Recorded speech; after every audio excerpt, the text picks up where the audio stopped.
Hey guys, Britta Albert here. If this is your first time here, I am a transformational life coach, and my goal for this channel is to help you overcome the obstacles that are standing in the way of you living your best and most authentic life. In today's video, I want to talk about what you would do if you had a genie that could grant you whatever wish that you want. What would you wish for? Now, this time of year, it's all about giving and receiving. This is what the holidays are. This is what Christmas time is. Today is Black Friday. A lot of people are out there trying to get the best deal, saving some money, buying things for themselves, buying things for their loved ones. It's just kind of the spirit of Black Friday. A lot of people give a lot of grief about what this time of year is, and this is why the country's going down the toilet. If you're talking about the US and the way that people kind of go crazy on Black Fridays just to save $1. I don't necessarily disagree, but for the point of this video, this is more going to be about why we want the things that we want and what feelings that it gives us. This is kind of actually a polarizing question. Generally, you'll find people in two categories.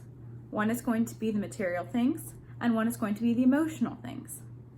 There's something that both of these have in common though, and that's the feeling that you get for whatever you wish for.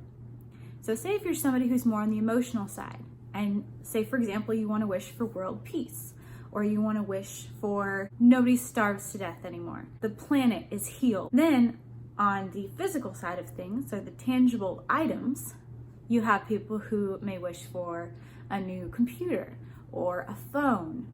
Both of those things bring an emotional response. So think about back when you were a kid and you wanted something either for your birthday or for Christmas, and you wanted it so badly and you begged your parents for it. Maybe you found creative ways to drop hints for what you wanted. Now for this example, I want you to think about a time where you actually did get the thing that you wanted really badly. When you got that item, again, there are two different kinds of people. There are going to be those who really appreciate it. You might even still have it to this day. Generally, it took a lot of work, or your parents didn't have a whole lot and they had to sacrifice a lot in order for you to get this thing. If it was something that was so important to you that you still have it, or you used it until there was nothing left of it, that usually is when you don't have a lot and this thing just meant so much and you were so grateful for it.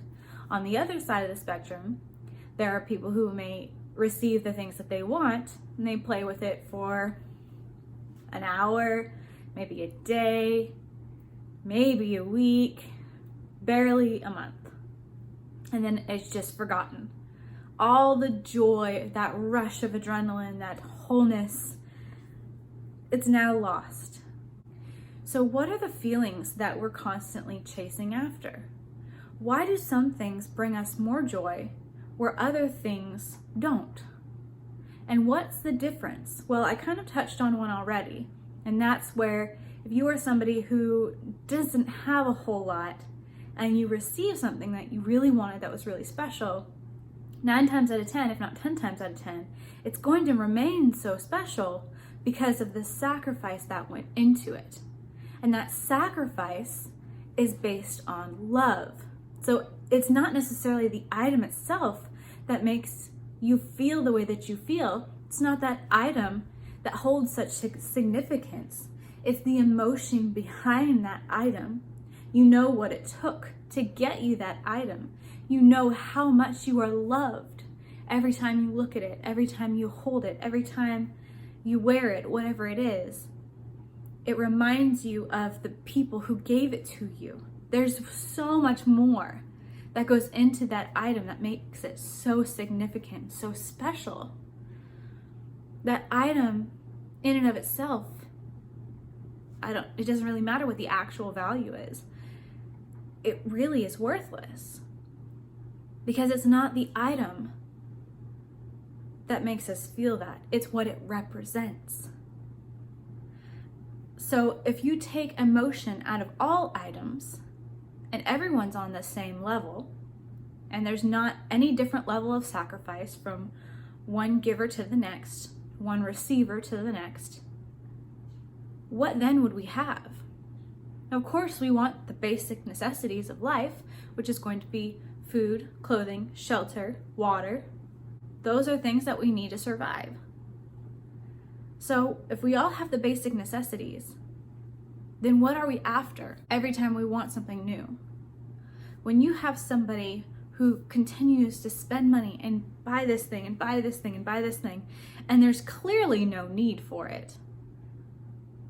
I know some people who have a closet full of shoes that they might wear all their shoes, but even if they give every pair of shoes the same wear and same attention, some people might be wearing a different pair of shoes every single day of the year. Some people not so much, but maybe every single day of a month. Or say, for example, somebody who has a purse, many purses, many purses. Can you use all of those purses? Have you spent enough money on purses to be the down payment on a house?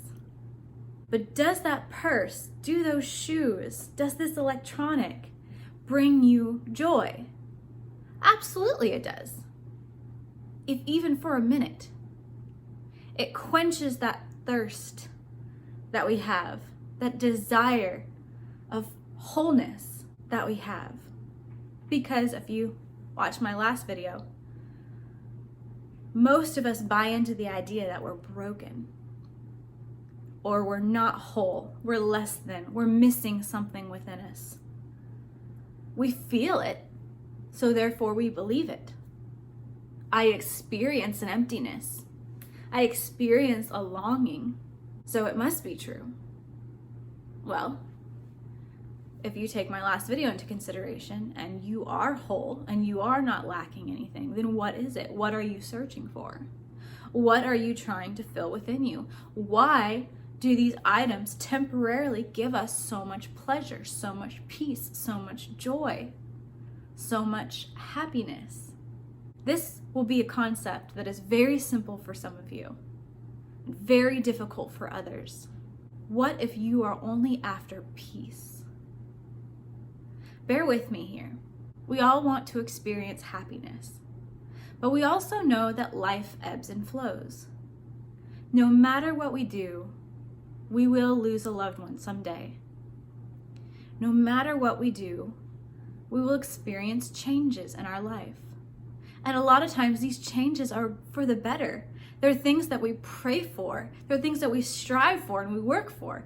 But change is still hard on us as humans. So where things can be wonderful, you might not be happy. And it might just be temporary.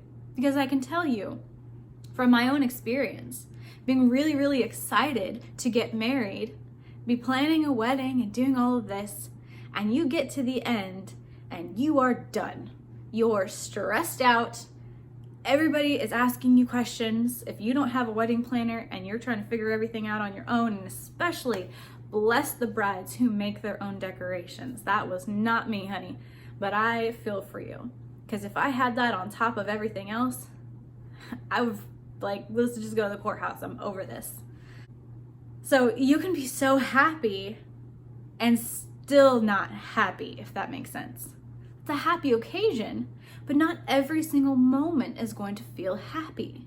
And that's okay. And we understand that. There's nothing wrong with that. That's just the way that life goes. So when you think about it and you think, well, I just want to be happy, can you hold happiness in every now moment? No. You can be overall happy all the time. That's a choice. But to hold happiness or joy in every now moment is not realistic, because you can have a wonderful life and you can lose a child to cancer. You're not going to be holding happiness in that moment. No parent would. And it would not ever be expected. So what I'm asking you is, what if you could have peace? What if peace is actually the thing that we're all searching for? Can you hold peace in every now moment? Can you be told a week before Christmas that you're going to lose your job You might not be happy about it, but can you hold peace in the moment and know and trust the universe that something else is coming, something better is coming? And then you go out and you find a new job. Can you have peace in that moment, even though it's not happy? Yes. If you lose a loved one, can you have peace knowing that they're no longer suffering, alongside with sorrow, grief, and all the other emotions that come with death? Yes, you can. I'm talking about your everyday brothers and sisters, your neighbors, your coworkers, your friends, your family. I'm talking about the people in society who are doing their best, and life still happens to them, just like me, just like you. So when we want things, whether they're physical items or whether they're emotional, world peace, well, the name's already there in the title, isn't it? Ending world hunger. Sigh of relief. These things are wonderful, and they do make me happy as well. People opening up their eyes about recycling and conservation of water and conserving our natural resources and having better habits about throwing things away versus finding new life for them or donating, so things aren't ending up in landfills. Does that fill me with joy? Abso-freaking-lutely. But it also brings me so much peace. So I can have joy, I can have happiness, and I can still also hold peace at the same time. So peace is one of the best things you can possibly have or want, because peace can coexist with everything that's going on in your life. Happiness will come and go. All the emotions will come and go. But if you can have peace through all of it, isn't that what your heart actually craves? No more anxiety. But better yet, what if there is still anxiety and peace through the anxiety? Does the anxiety feel as bad? Does the anxiety feel as scary? Or can you allow yourself to experience that and let it pass? How do you think an anxiety attack will feel if you have peace in the midst of it? Oh, I can tell you it is so much easier. And it goes so much faster when you don't have that resistance. What about depression? Peace in the midst of depression. I understand that my body is putting off these chemicals, my brain is putting out these chemicals. And I understand that there's a lot going on in my life right now. But I also understand that I'm okay and I'm still here. And I understand that I'm going to continue to work hard and love people. I'm going to understand that no matter what my brain tells me, I am loved. And I do have a purpose here. That's peace in the midst of depression. So, this year, when you create your Christmas list, don't forget to put peace at the top. I love y'all. Happy holidays. Thank you for joining me this evening. Again, if it is your first time here, please consider hitting that subscribe button. And if this video resonated with you, or if you know somebody who you think it will resonate with, please share it with them and help us build this community. I love you all so much. I hope you have a wonderful evening, and I will see you on Monday.